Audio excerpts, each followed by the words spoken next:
Hi guys, मैं हूं उज्जवल कुमार सेन और आप देख रहे हैं उज्जवल कुमार सेन यूट्यूब चैनल। तो गाइस, हमारा क्या है, लास्ट चैप्टर है, राइट।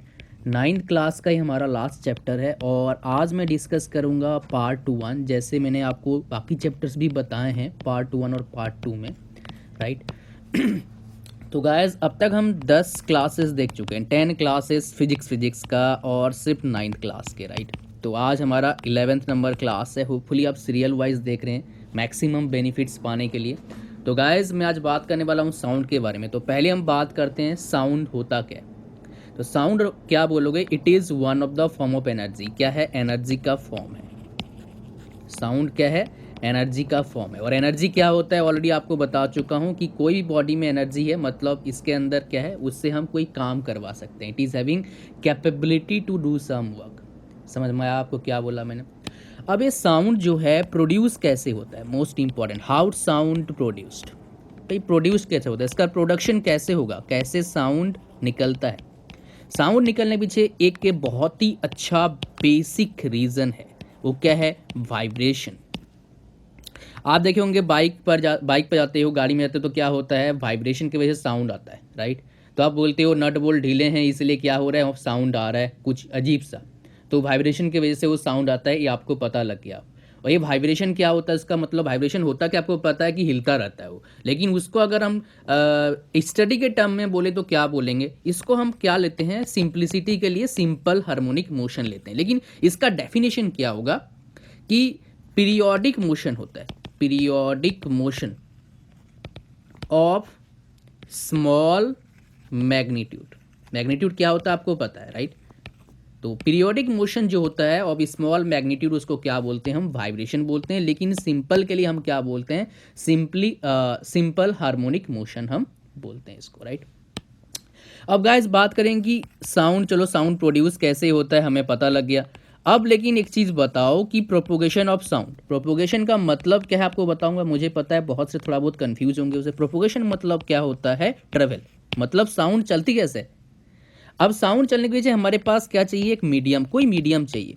अब मीडियम में हमारे पास क्या आ गया, 3 मीडियम आ गया। एक क्या आ गया, सॉलिड, और एक लिक्विड, और एक क्या आ गया, गैस। ये तीनों मीडियम में साउंड क्या कर सकती है, ट्रेवल कर सकती है। लेकिन जो लाइट ट्रेवल करती है उसके और साउंड के ट्रेवल में क्या होता है, अपोजिट रिलेशन होता है। मतलब लाइट जिसमें ट्रेवल नहीं कर सकती, अभी बहुत कम ट्रेवल करेगी, वहां पर साउंड का स्पीड क्या होगा, सबसे ज़्यादा होगा। मैं बताऊंगा कहाँ होगा कहाँ नहीं होगा, नेक्स्ट पार्ट में वो आएगा।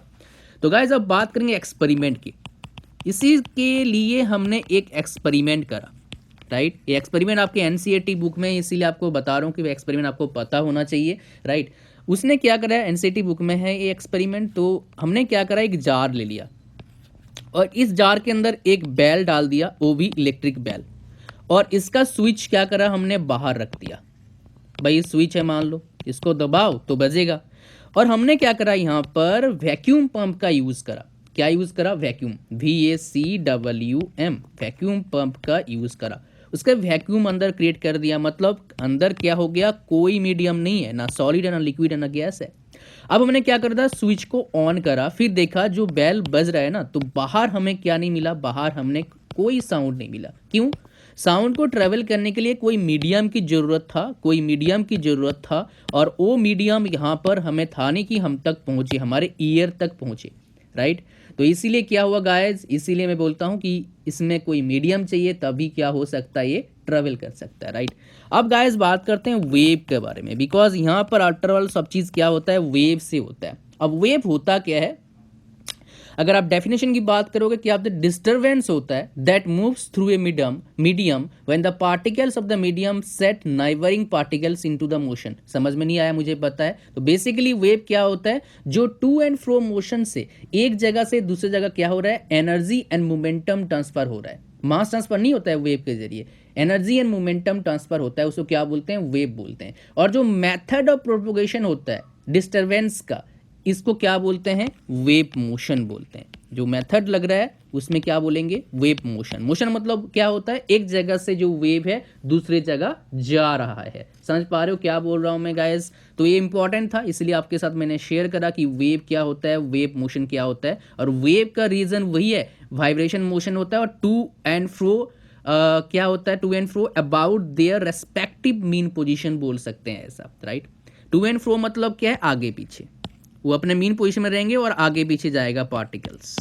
समझ में आया आपको। अब अगर बात करते हैं गाइस दो और इंपॉर्टेंट बात की चीज़ों के बारे में कि जो वेव्स है उसके टाइप्स क्या हैं। बहुत सारे वेव्स के टाइप्स आते हैं, राइट। जैसे हमारे पास मैटर वेव्स है, अगर मैटर वेव्स की मैं बात करता हूँ, राइट। मैटर वेव्स मतलब क्या आ गया आपका, एटॉमिक वगैरह, एटॉमिक में आ गया, मतलब इलेक्ट्रॉन्स, प्रोटॉन्स, न्यूट्रॉन्स, ये सारे आ जाएंगे मैटर वेव्स में। फिर नेक्स्ट आता है हमारे पास इलेक्ट्रोमैग्नेटिक वेव। इसके बारे में हम +2 में काफ़ी अच्छे से पढ़ते हैं, एक चैप्टर भी है। और इलेक्ट्रोमैग्नेटिक वेव्स में क्या आ गया हमारे पास, लाइट वेव्स आ गया, राइट, लाइट वेव्स आ गया। उसके बाद हम ये भी बोल सकते हैं रेडियो वेव्स बोल सकते हैं, राइट। उसके बाद एक्स रे बोल सकते हैं, राइट। अच्छा, और भी बहुत सारे रेज आ गए हमारे पास, राइट। रेडिएशन, जो हमारा रेडिएशन होता है मतलब हीट ट्रांसफर में one of the mode of heat transfer जो है रेडिएशन, वो भी क्या, उसके पीछे बजर क्या है, इलेक्ट्रोमैग्नेटिक वेव्स है। और पहला हम बात करेंगे क्या, मैकेनिकल वेव्स के बारे में, जिसके बारे में हम पढ़ रहे हैं बेसिकली। मैकेनिकल वेव्स मतलब क्या आ गया आपका, साउंड वेव, साउंड वेव हो गया, राइट। मैकेनिकल वेव मतलब क्या आ गया, साउंड वेव हो गया, राइट। इसमें क्या आ गया आपका, जैसे वाटर का रिपल्स, वाटर का रिपल्स मतलब क्या हुआ, जैसे पॉन्ड है, पॉन्ड में एक पत्थर मारता हूँ बीच में तो क्या होता है, वाटर रिपल्स बनते हैं, वो भी क्या हमारा मैकेनिकल वेव्स है। समझ पा रहे हो।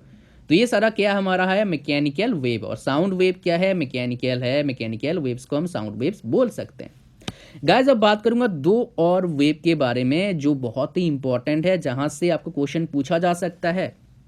समझ पा रहे हो। ये एक हमारा क्या होता है, लॉन्गिट्यूडनल होता है, longitudinal, longitudinal, right, longitudinal waves होता है। और एक क्या होता है, ट्रांसवर्स वेव्स होता है। दोनों ही काफ़ी अच्छा वेव्स हैं। और इसको समझने के लिए हम क्या करेंगे, एक चीज़ का कंसिडरेशन करेंगे, क्या लेंगे, स्लिंकी लेंगे, स्लिंकी लेंगे। और ये स्लिंकी क्या होता है, बेसिकली इस तरह का होता है स्लिंकी, राइट। तो गाइस अब समझाता हूँ आपको हो क्या रहा है, यहाँ पर थोड़ा सा अच्छे से बनाता हूँ ताकि आपको एग्जैक्टली पता लग जाए यहाँ पर हो क्या रहा है, राइट। तो ये ऐसे हो गया, फिर ऐसे, फिर ऐसे, फिर ऐसे, फिर क्लोज करेंगे एक जगह पर, एक जगह पर क्या करेंगे, थोड़ा सा डिस्टेंस रखेंगे, हाँ डिस्टेंस रखेंगे, राइट। अच्छा अब समझते हैं इसमें हो क्या रहा है। गाइस जहाँ क्लोज है उसको बोलते हैं हम कंप्रेशन, और जहाँ पर डिस्टेंस उसको क्या बोलते हैं, रेयरफेक्शन, कंप्रेशन, रेयरफेक्शन।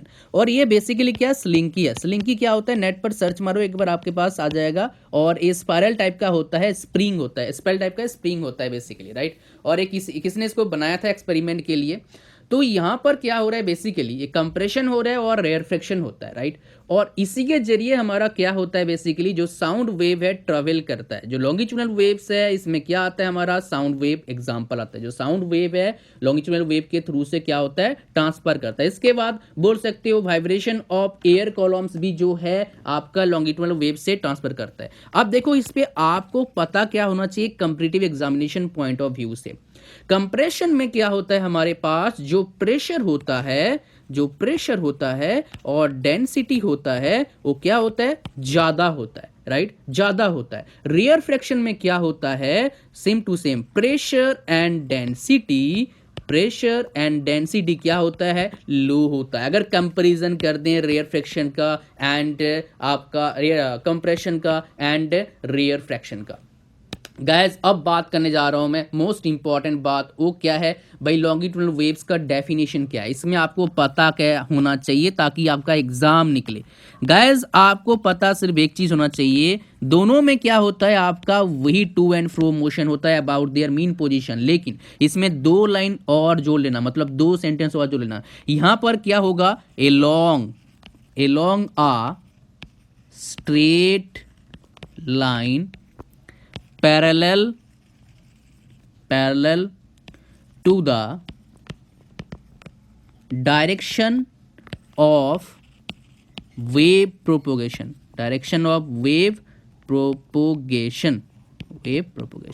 मतलब यहां पर क्या हो रहा है, स्ट्रेट लाइन होगा और parallel to the direction of propagation किस केस में हो रहा है, लॉन्गिट्यूडनल वेव्स में। समझ में आया आपको क्या बोला मैंने। अब ट्रांसवर्स वेव में क्या होगा आपको बताऊंगा अभी, थोड़ा सा और आपको मुझे समझाना है इसका कहानी, राइट। इसमें क्या होता है बेसिकली, अब डायग्राम बनाएंगे हम इसका, मतलब ग्राफ बनाते हैं तो इसका स्टार्टिंग यहां से होता है, ये हमारा लॉन्गिट्यूडनल वेव का डायग्राम मतलब वेव फॉर्म है, राइट। इधर क्या आ गया, प्रेशर आ गया और डेंसिटी आ गया, दोनों आ गया। इधर क्या आ गया, एवरेज प्रेशर एंड डेंसिटी, रो से नोट करते हैं। ये जो यहाँ से यहाँ तक है इसको बोलते हैं हम एम्पलीट्यूड, और इधर से लेके इधर से मतलब ये दोनों का डिस्टेंस को क्या बोलेंगे, लैम्डा, या फिर इन दोनों का डिस्टेंस को क्या बोलेंगे, लैम्डा। ये जो दोनों बता रहा हूँ इसका मतलब क्या है, जो नीचे वाला ऊपर वाला हिस्सा, नीचे वाला जो टॉप लेवल का ये हिस्सा है इसको क्या बोलते हैं, ट्रफ बोलते हैं, TROUGH, और ऊपर वाले हिस्से को क्या बोलते हैं, क्रस्ट बोलते हैं, CREST। समझ गए।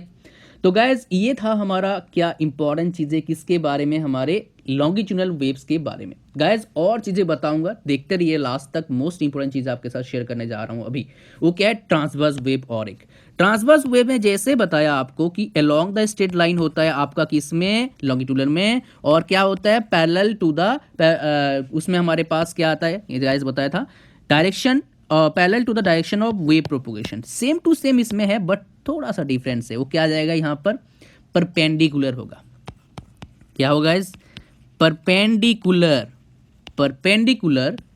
To the direction of wave propagation, PROPAGATION।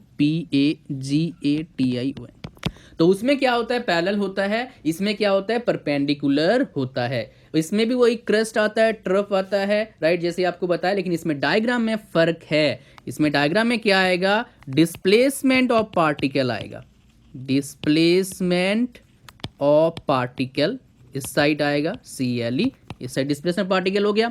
लेकिन इसका स्टार्टिंग क्या होता है, जीरो से होता है। ये डायग्राम में हमारा फर्क है, वही ऊपर लोग क्रेस्ट बोलेंगे, इधर को ट्रफ बोलेंगे, वही चीज होगा, लेकिन डायग्राम में क्या आ गया, हमारा फर्क आ गया। इधर क्या आ जाएगा हमारे पास, डिस्टेंस आ जाएगा। कुछ और डायग्राम बताऊंगा। और ट्रांसवर्स वेव्स का एग्जांपल अगर बोलोगे तो क्या, लाइट वेव्स है, राइट। उसके बाद वाटर रिपल्स आपको बताया था, ये क्या है, एग्जांपल्स है किसका, ट्रांसवर्स वेव्स का।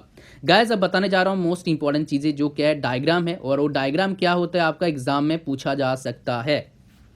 डायग्राम मोस्ट इंपॉर्टेंट है, ध्यान से देखिएगा बिकॉज ये इंपॉर्टेंट है। हम क्या कर रहे हैं, ग्राफ बना रहे हैं। अब वेव डिस्टरबेंस, इधर क्या आ गया, वेव डिस्टरबेंस, राइट, इस साइड वेव डिस्टरबेंस है, और इस साइड हमारे पास क्या है, टाइम है। जब यहां से शुरू होता है और इस तरह का वेव फॉर्म बनता है, इसको हम क्या बोलते हैं, low pitch sound, wave shape, ऐसा बोल सकते हैं, wave shape for low pitch sound.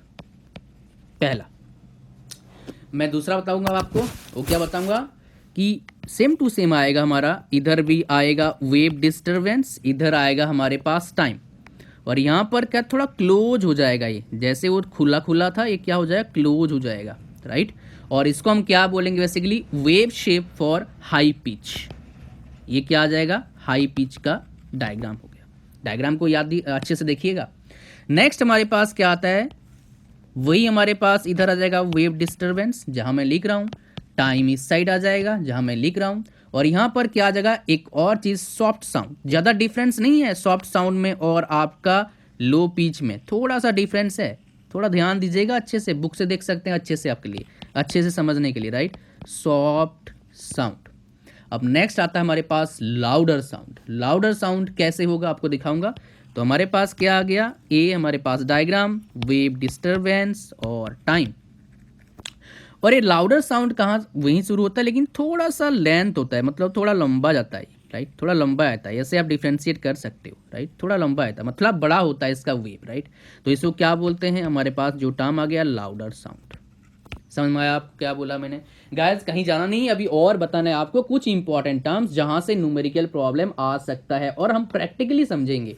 मतलब जैसे कि मैं आपको बताने वाला हूं, एम्पलीट्यूड क्या है, वेवलेंथ क्या है, फ्रीक्वेंसी क्या है, टाइम पीरियड क्या है, रिलेशन क्या है इनके बीच में, वेव स्पीड क्या है। तो देखते रहिए। तो इसको क्या बोलते हैं गाइस साहब, मतलब इसका नाम क्या है, characteristics of A wave of A sound wave बोल सकते हैं, right, characteristics of A sound wave. Hopefully आपको पूरा पूरा समझ में आ रहा है जिस चीज़ की मैं बात कर रहा हूं।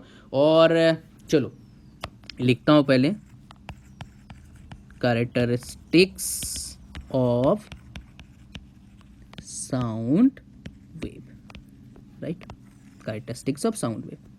देखो पहले हम क्या करेंगे, एक ग्राफ बनाएंगे और इसी में आपको सब चीज़ मैं समझाऊंगा, बिकॉज यहीं से समझ में आता है भाई एक्चुअली हो क्या रहा है यहाँ पर कहानी, राइट। यहीं पर आपको समझाऊंगा सब चीज़। तो हमारे पास यहाँ पर क्या आ गया, प्रेशर आ गया और क्या आ गया, डेंसिटी, और इस साइड क्या आ गया आपको पता है, average pressure and density, right. तो गैस ये जो है पूरा यहाँ से लेके यहाँ तक जो हाईएस्ट होगा उसको क्या बोलेंगे, एम्पलीट्यूड, राइट। इधर हमारे पास एक पॉइंट है, इधर हमारे पास पॉइंट है, इन दोनों का डिस्टेंस को क्या बोलते हैं, लैम्डा। और लैम्डा क्या होता है अगर नहीं पता है आपको बताऊंगा अभी मैं, राइट। ये होता है लैम्डा, और इसको क्रस्ट बोलते हैं, और नीचे वाले को क्या बोलते हैं, ट्रफ बोलते हैं, ये आपको पता है, राइट। अब ये जो ए है इसको हम क्या बोलते हैं, एम्पलीट्यूड, एम्पलीट्यूड बोलते हैं, मतलब मैक्सिमम हाइट। ये इधर वाला भी हो सकता है और नीचे वाला भी हो सकता है, इसको क्या बोलते हैं, एम्पलीट्यूड। नेक्स्ट हमारे पास लैम्डा, लैम्डा मतलब क्या आ गया, वेव लेंथ, वेव लेंथ मतलब क्या आ गया, दो क्रस्ट के बीच में, दो ट्रफ के बीच में कंजिक्यूटिव, उसको क्या बोलते हैं, वेव लेंथ। अब गाइस आता है नेक्स्ट फ्रीक्वेंसी। फ्रीक्वेंसी अपने आप में बहुत ही इंपॉर्टेंट है, और फ्रीक्वेंसी जो है उसका यूनिट क्या होता है आपको बता दूं, हर्ट्ज होता है यूनिट, HERTZ, और इसको क्या लिखते हैं हम, HZ से लिखते हैं, राइट। पहले समझ में आपका हर्ट्ज क्या होता है। अब ये फ्रीक्वेंसी होता क्या है अगर आपको बताऊंगा, ये बोल सकते हो फ्रीक्वेंसी का डेफिनेशन क्या होता है आपका, frequency is equal to F is equal to time period का रिवर्स होता है फ्रीक्वेंसी। समझ में आ रहा है आपको। अब बात करेंगे टाइम पीरियड के बारे में। ये सिंपल तरीका था जानने के लिए फ्रीक्वेंसी होता क्या है। टाइम पीरियड क्या होता है, time taken for one complete oscillation, उसको क्या बोलते हैं, टाइम पीरियड बोलते हैं। मतलब time taken for completing one oscillation और for one complete oscillation is known as what, आपका टाइम पीरियड। तो फ्रीक्वेंसी और टाइम पीरियड का रिलेशन आपको पता लग गया, यानी कि फ्रीक्वेंसी का यूनिट हर्ट्ज है, और हर्ट्ज इज इक्वल टू क्या बोल सकते हैं, सेकंड के ऊपर -1 बोल सकते हैं। 5 ले लो, 5 ले लो, 1 ले लो, 1 ले लो, आपकी मर्जी है जो भी लेना लो, राइट। अब गाइस बात करते हैं जो जहाँ से न्यूमेरिकल प्रॉब्लम बन सकता है, वो क्या है, वेव स्पीड की मैं बात करता हूँ। वेव स्पीड मान लो हम क्या करेंगे, v से हम डिनोट कर लेते हैं, और स्पीड इक्वल टू क्या होता है, डिस्टेंस अपॉन टाइम होता है। यहाँ पर डिस्टेंस मतलब क्या आ गया हमारा, डिस्टेंस ट्रेवल बाय वेव आ जाएगा, क्या आ जाएगा, डिस्टेंस ट्रेवल्ड बाय वेव, और नीचे क्या आ जाएगा, time taken, time taken, right. अब देखो v इज इक्वल टू क्या आ गया, d अपॉन टी, समझ में आ रहा है। और ये डिस्टेंस ट्रेवल बाय वेव मतलब क्या होता है, इसको बोलते हैं हम वेव लेंथ, यानी कि v इज इक्वल टू क्या आ गया, लैम्डा अपॉन टी, और 1 अपॉन टी क्या होता है, फ्रीक्वेंसी होता है। इसको हम f से डिनोट करते हैं, मान लो v इज इक्वल टू क्या आ जाएगा, लैम्डा f। समझ में आया गाइस। कहीं ना कहीं इसके इस तरह का आपने पढ़ा होगा, c is equal to lambda f, वही चीज़ यहाँ पर आता है, लेकिन यहाँ पर थोड़ा अलग तरीके से हम बात कर रहे हैं। तो गाइज इस लेसन में इतना ही, होपफुली आपको पता लगा कुछ नया चीज़। अगले लेसन में आपके साथ मिलूंगा कुछ और नया चीज़ों के साथ। तो तब तक के लिए thank you very much for watching. Like करो, सब्सक्राइब करो और शेयर करो। कुछ पूछना है तो शेयर, SHARE, शेप नहीं है, शेयर। कुछ पूछना है तो नीचे क्या करो, कमेंट करो। So guys, thanks for watching. Bye bye. See you soon in my next lesson.